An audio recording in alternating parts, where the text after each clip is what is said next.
Yo, welcome to Coastal Connection and Embrace the Power. We have Sara Hurrle on here, a former female bodybuilder on the show. Me and Mike G gonna welcome you to the show. Thank you, guys.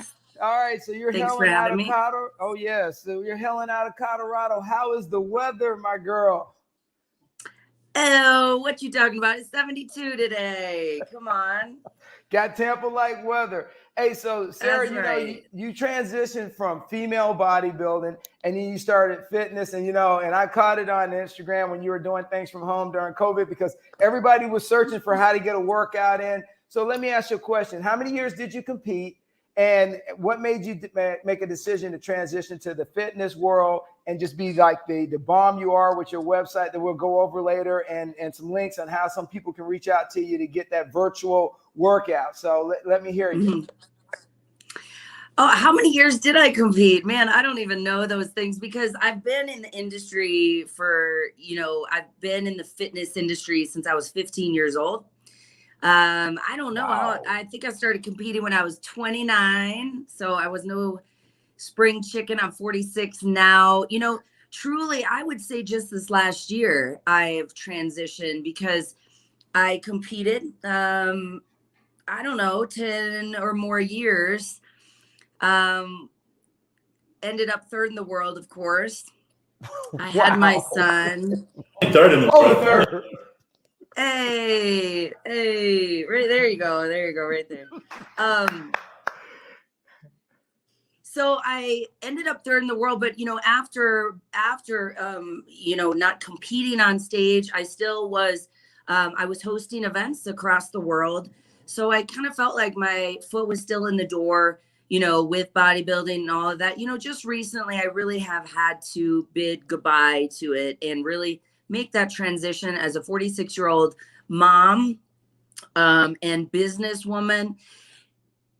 It's just priorities. There's only so many hours. Being the best in the world takes an incredible amount of focus. There really isn't anything outside of that.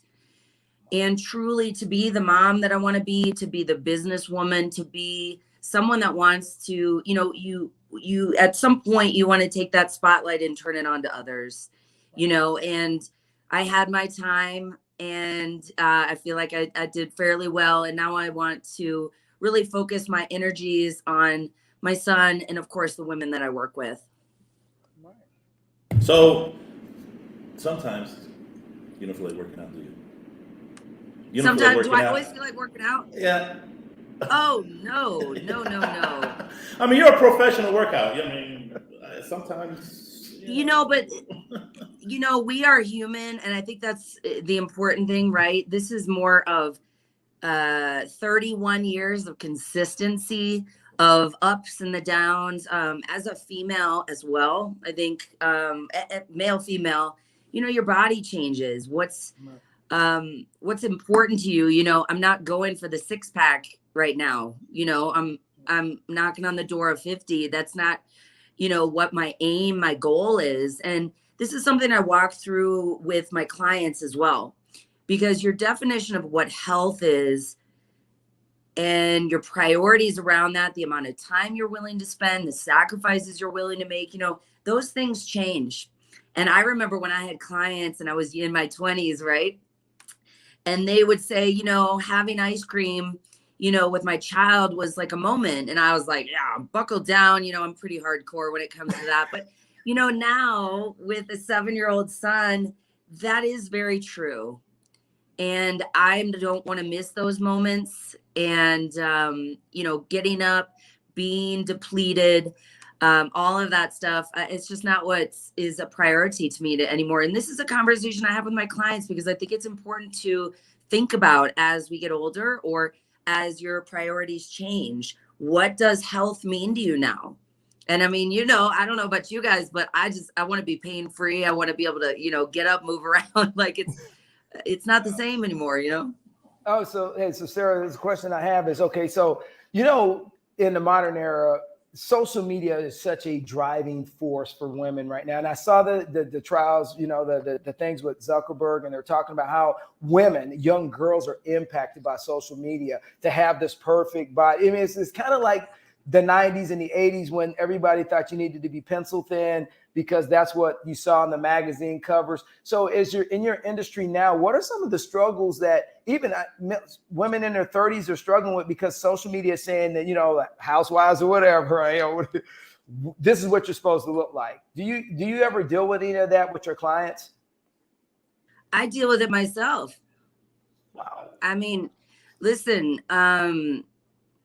I started lifting when I was 15, and what I felt in the gym, it was a critical time for me from what I was going through, maybe at home, in social setting, at school, you know, all of that. And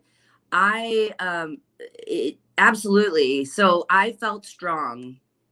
And when you feel strong, when you feel proud of the work that you put in, right, that correlates to every other aspect of your life. But I cannot imagine being, and this is something that I'm passionate about in the coming years, to create a program.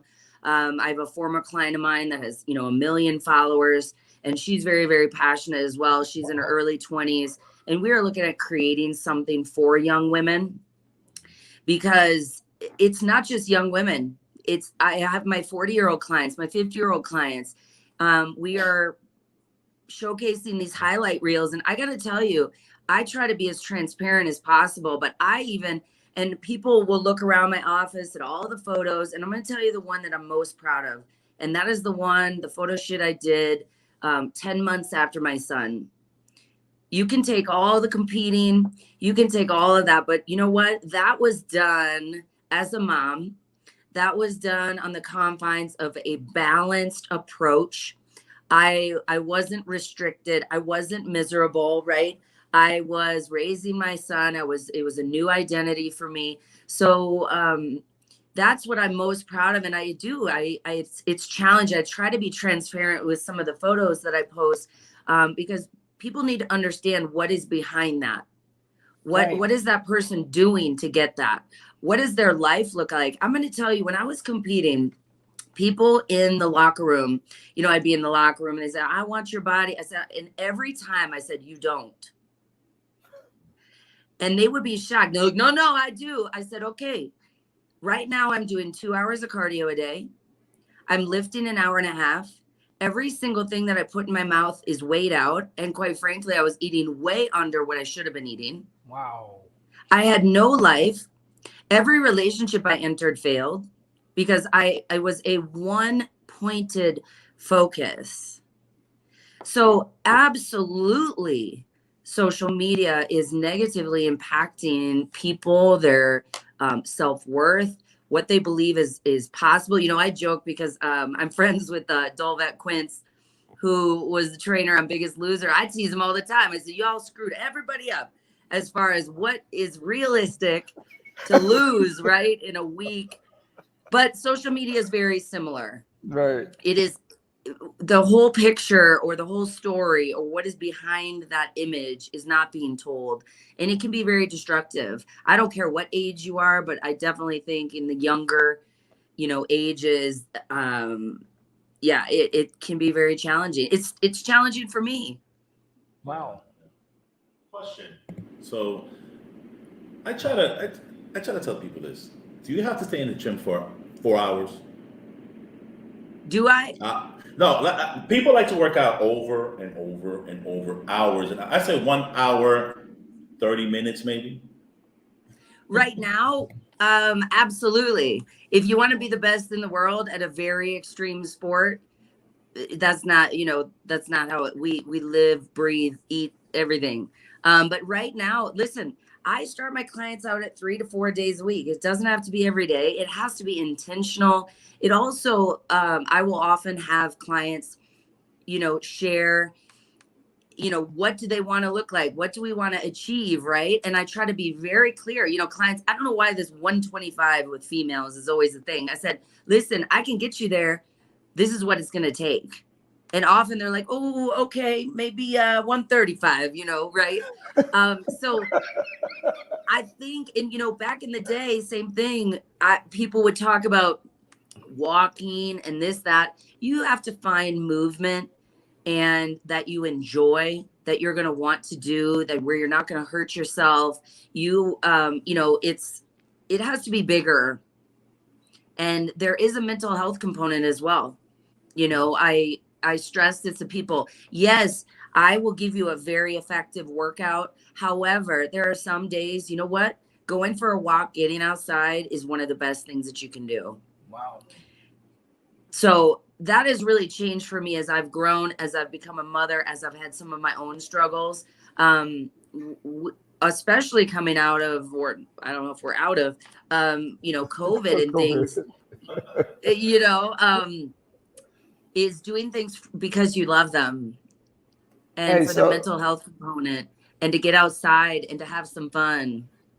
All right, so Sara, this is the thing what I would like to ask you is this: you brought up COVID, and as you saw the transition, we saw our society, right? You couldn't even go in the Walmart or Target and find any gym equipment because everybody became a home gym rat, you know, just to be able to get a workout in. So when you saw that, how did you launch from having to be at times that you would be at the gym training people, and then you realize, wow, you know what, I got to change my platform. So how did you evolve in such a very dynamic environment when we're during a pandemic? How did you, you know, morph your business or evolve your business? Well, Vince, if you must know, I had actually already done that. Okay. So for about 2 years, I was already doing online training. So Right. I had my own app. I was already doing live workouts, just not as much.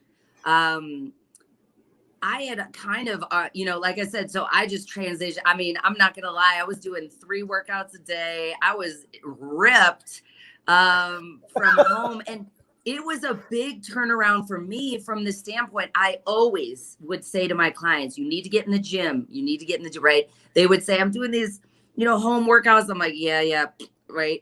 Yeah. I would make fun of them.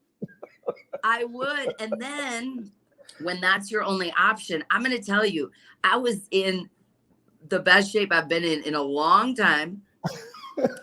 And it's such a reminder, you don't need anything. Right.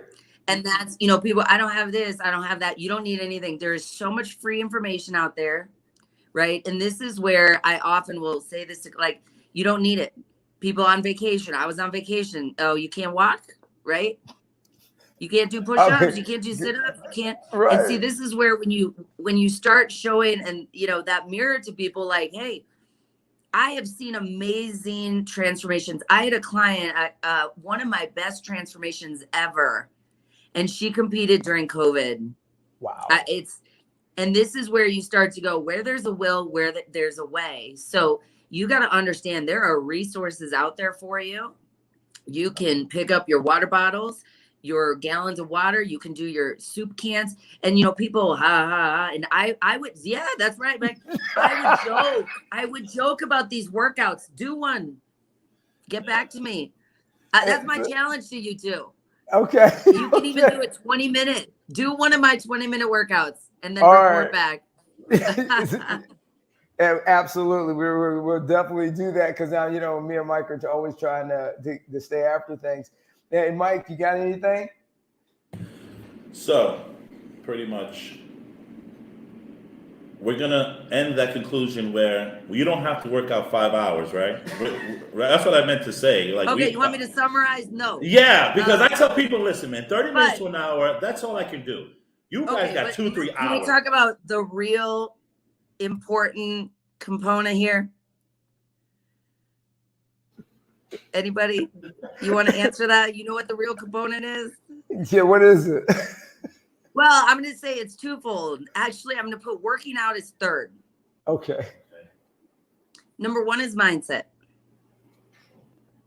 Number 1 is mindset. If you do not change what's happening between your ears about your body image, about what it takes, about how you view food, about how you view working out. Listen, nothing's going to change. I tell people this, I can write you the most effective diet plan. And listen, there's a ton online. Has anybody followed them? Okay. Then number 2, there's all kinds of workouts online. Don't tell me you don't have time. Don't tell me you're not at the gym, you know, all that jazz. Okay. what you have to change is the conversation going on between your ears. And that's why my company name is Inside Out. And, you know, I'm 17 years sober, and the biggest tools, or I would say the biggest difference in the programming and what I do from a coaching standpoint, is changing the way people think about themselves, changing the way they think about food and movement. And if you don't change those thoughts between your ears, this is temporary. So that's number one. Number two, like I was alluding to, is what you put in your mouth. So I've had many clients with amazing transformations. You're talking 30, 50-pound transformations with no exercise, very little. Nobody wants to hear that, of course.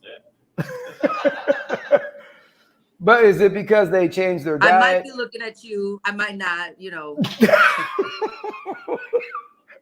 So is it because people change their diet? You know, my grandfather used to tell us that old saying, well, your body's your temple. Whatever you put in your body, that's what your temple's going to look like. So you're going to have a big house, a little house, or a medium house, depending on what you put in the temple.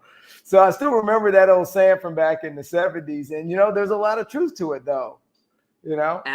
Listen, your grandpa was correct. When someone comes in my office, honestly, it doesn't take me much time. I know what's happening. Wow. You know, there's under eating and stalling out of metabolism. You know, of course, there's the emotional relationship with food for a lot of women. It is very different for women and men. I do train men, quite a few men actually. And there very much is a different relationship. I'm not saying y'all don't struggle with it, but it's definitely different, the emotional relationship with food. And that's, you know, it's very similar, like I said, to when I got sober. So if, you know, many people, it's sunny out, I want to eat this. It's cloudy out, I want to eat this. I'm happy, let's go eat and drink this. I'm unhappy, let's eat this. And when we have that, we're celebrating, right? I tell clients all the time, they say, oh, it's my nephew's birthday. What's that got to do with nothing? Did you get him a present? You know what I mean? Did you go to his party? You get him a present, you say happy birthday. You don't need to eat the cake. But we have this, you know, relationship. We use food to celebrate. Oh, somebody's sad, go bring them some food. Oh, somebody's birthday, bring them some food. And then, I mean, look at this in the grocery store. Oh, yeah. Right?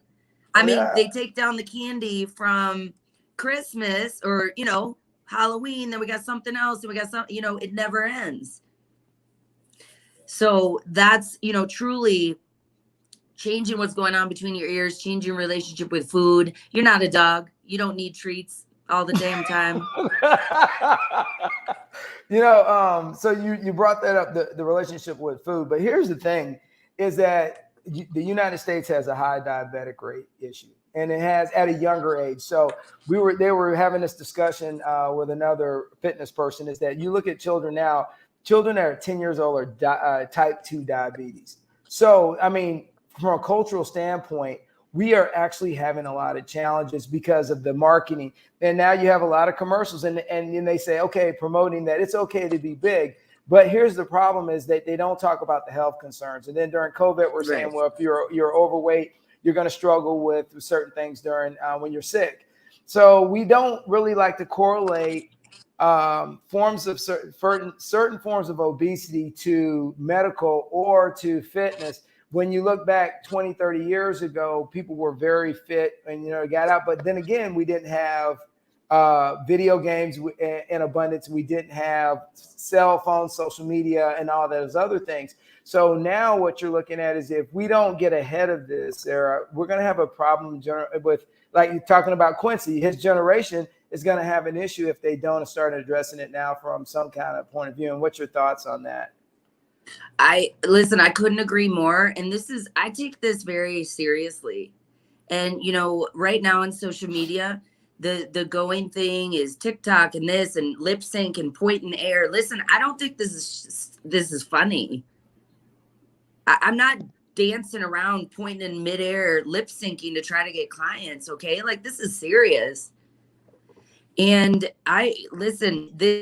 this is something that needs to happen, and it starts from, you know, the parents. You know, oftentimes I will talk to my clients, and they say, "Oh, I don't eat that. I give that to my kids." What? You know, what I'm saying? Why are you And giving it to it's these interesting. kids? Yeah, don't give it to your kids either. Okay, right? And so 100%, it's the lack of movement. It's the lack of whole foods. Quincy knows if he wants to have a treat, he's got to have something good, and then after that, he can have something, right? The other day, I don't know if you guys have crumble cookie out there, but I was Yes, like, we hey, do. I'm from Minnesota, so I am very programmed food wise. I grew up on Burger King. I grew up with lots of cheese. We drank our faces off. I mean, I did not grow up with, a healthy kind of, it just wasn't, and it wasn't as big of a deal back then either. Right. Right. I said, I catch myself like, hey, it's Thanksgiving. Should we get some of these, crumble cookies or a treat? He's like, Mommy, that hurts my belly. No, thanks. Well, that's a cheeseburger all in itself, because you get the chocolate chip, man. That's about 1,000 calories, but they're good. Chocolate chip. It doesn't matter what you get. What's it? So I try to stay away Yeah. from the crumble cookies myself, because they're addictive, but they are. But Sarah, so here's the other thing I'd like to ask you though. So you made a transition and you actually posted something on your Instagram, which I thought was interesting, that you were talking about breast implants and some of the challenges that you've had since you had an augmentation. And so a lot of people in my audience don't know about it, but you made a really good, profound Instagram post about it. And so I'd really like to hear what you got to say about that. And I think we got somebody. Also, all right, just check, because somebody was saying something about the cookies on the chat, but it was yeah, they're talking about the crumble cookies. Listen, I love the cookies too, but listen, I'm not saying, we just got to balance that out. Yeah, so I'm gonna be honest, with breast implant illness, I never thought I'd be here. There's a few levels to this. Number one, I got breast implants about 11 years ago, and I do regret that I ever did that. I have short hair. I was carrying a lot of muscle. I competed.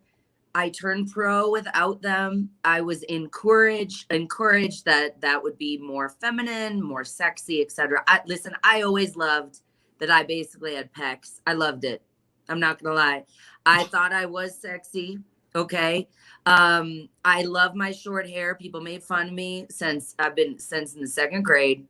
I felt sexy. Okay. I'm sad that I allowed an industry to sway me. Last year, after breastfeeding, last November, I was having some problems with the current ones that I had. I had them replaced.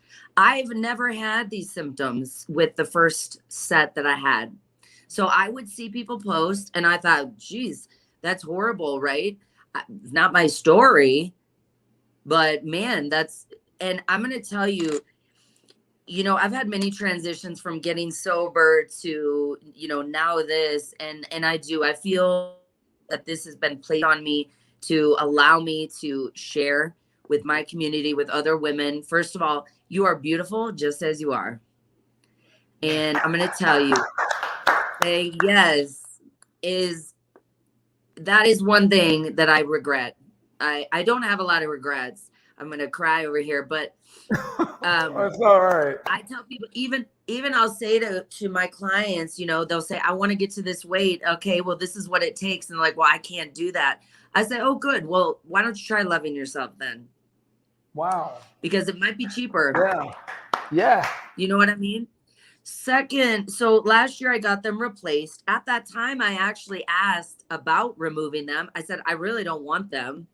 I was kind of encouraged, like, of course you do. You're in the industry, kind of like, what would that look like, kind of thing, right? So I got them replaced. If you can look back to photos from that time, I was in the best shape of my life at 45 years old. Wow. And jumping around in my living room with some dumbbells, no joke.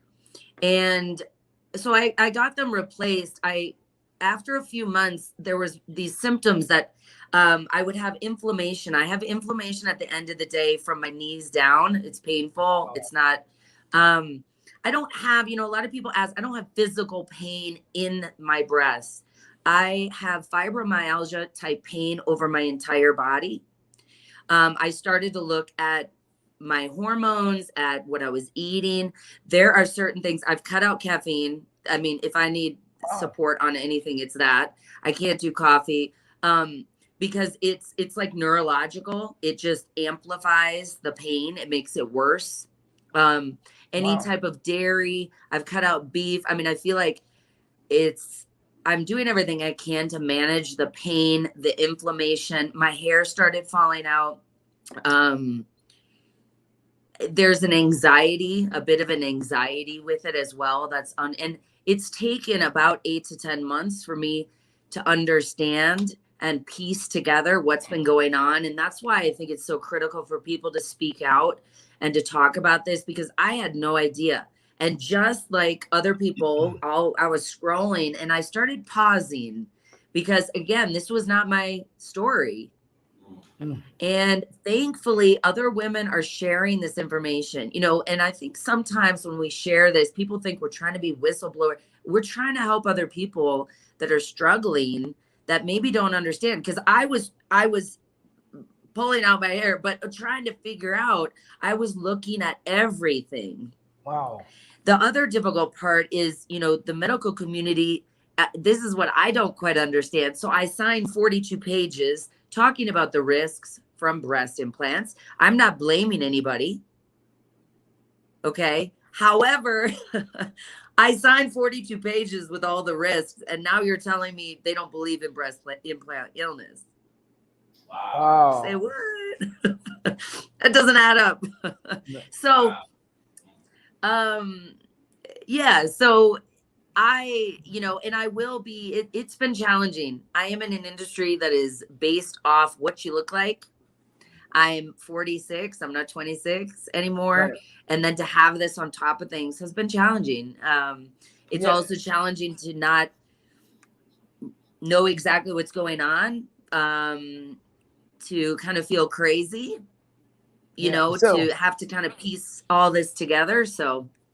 Yeah, and you brought up a great point that this industry is about how you look. And so that's I think that is the driving force, and one of the hardest things that people don't understand is as you are in the fitness, everybody goes, well, you have to have a certain look. But I don't know if people realize the hours and time and dedications it takes to keep that look. And I feel bad for the younger generations because I see a lot of challenges on it. So before we wind this down, I'd like to is there any advice you would like to give out to women in general over your journey and your travels? Because me and Mike have had a great time talking to you, but we definitely want to hear what advice you could give before we depart. The biggest thing that I do in my coaching is daily check-ins, weekly check-ins, monthly check-ins.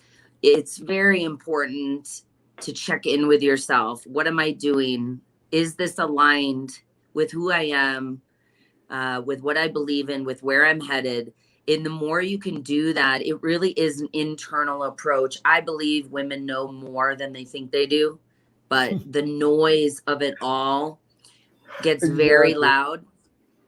It gets very loud and we get very lost, and it's pausing and looking within and starting small, make a few choices right here and there. Continuing, never giving up. Yes. I've had many ups and downs in this journey. So staying strong and continuing to just keep getting up and doing the best that you can each day, and aligning with what believes and what feels right to you. Awesome. Mike, you got anything, man? Hey, it's the truth, Sara. You're very on point with a lot of things you're saying. I love it. You got to believe in yourself. You got to put that work in if you want to see what's going on. But sometimes we have brick walls in front of us, and you don't know what's going on in here with people. So you're right. Yeah, it's like a broken puzzle, and you're trying to put the pieces together. But that was real. Yeah, fitness is much more than just the external, and Correct. I will say on social media, there are some people, they're really trying to be transparent with it, and I really applaud those particular folks for sure. All right, so Sara, I appreciate you coming on Coastal Connection and Embrace the Power. I do appreciate it because you laid out some good information. Hey, if anybody's out there and you want to get in contact with Sara, all you have to do is go to her website, check her out, drop her a note. She will actually respond and get back to you. And you keep that kid playing football and all those sports, because every time I see you posting, he's just grinding it out. So he's going to be playing for the Broncos one day. I'll be his agent. Yeah, he don't want to play for the Broncos. He's the Broncos, 49ers, he's a big Tom Brady fan right now. Oh, Yeah, Tampa Bay. Yeah. Hey, but Sara, as we always say when people come on the Coastal Connection, keep it rolling. All right, all right, and have a great one, guys. And it's been awesome. See you later. Thanks, guys.